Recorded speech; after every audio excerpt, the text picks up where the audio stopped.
สมาคมชาวกสิกรลาวได้ร่วมกับกลุ่มส่งเสริมกสิกรรมและสหกรณ์สมทบกับศูนย์บริการเทคนิคกสิกรรมน้ำหินแขวงอุดมไซได้ลงปรับปรุงกลุ่มการผลิตบ้านหลักสิบเมืองไซภายใต้โครงการส่งเสริมกสิกรรมสีเขียวกล่องประชุมจัดขึ้นวันที่ 11 มีนาคม 2025 โดยการเข้าร่วมของทานสุริวงศ์หยดบุญห้องหัวหน้าห้องการกสิกรรมและป่าไม้เมืองไซมีคณะซี่นำโครงการและทีมงานผู้ประสานงานขันแขวงและขันเมืองและต่างหน้าจากองค์การอาหารโลกเข้าร่วม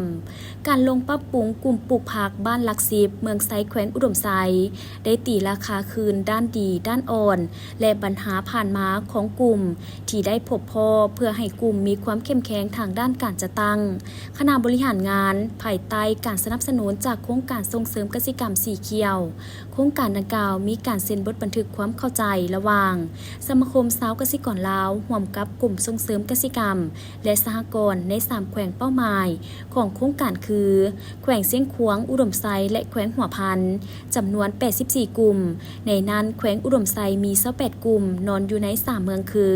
เมืองไซเมืองปากแบงและเมืองลาเมืองไซมี13กลุ่มปลูกผักมี4กลุ่มปลูกข้าว1กลุ่มปลูกกาแฟ1กลุ่มเลี้ยงสัตว์ใหญ่1กลุ่มปลูกคัง1กลุ่มปลูกซ้า2กลุ่มเลี้ยงไก่2กลุ่มปลูกมันต้น1กลุ่มเมืองลามี13กลุ่มปลูกแขม1กลุ่มปลูกซ้า3กลุ่มปลูกกาแฟ2กลุ่มเลี้ยงเพิ่ง5กลุ่มปลูกผัก1กลุ่มเลี้ยงไก่1กลุ่มและเมืองปากแบงมี2กลุ่มปลูกซ้า2กลุ่มแต่ละกลุ่มประกอบมีคณะบริหารและสมาชิกมีสิทธิ์หน้าที่ในการชี้นำติดตามกวดกาสุกยูสร้างแผนการผลิตการตลาดและสรุปการเคลื่อนไหว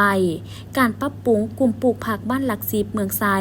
แม่นปรับปรุงระบบโค้งห่างการสั่งระเบียบการสิทธิพันธะของกลุ่มให้ถูกต้องสอดคล้องกับสภาพการผลิตและความต้องการของตลาดเป็นการติดตามสุกยูอำนวยความสะดวกช่วยกลุ่มในการกำหนดแผนการผลิต1ปีและ5ปีเพื่อรับประกันให้การผลิตเพิ่มขึ้น20ส่วนห้อยและสมาชิกกลุ่มให้สามารถมีรายรับเพิ่มขึ้น20ส่วนห้อย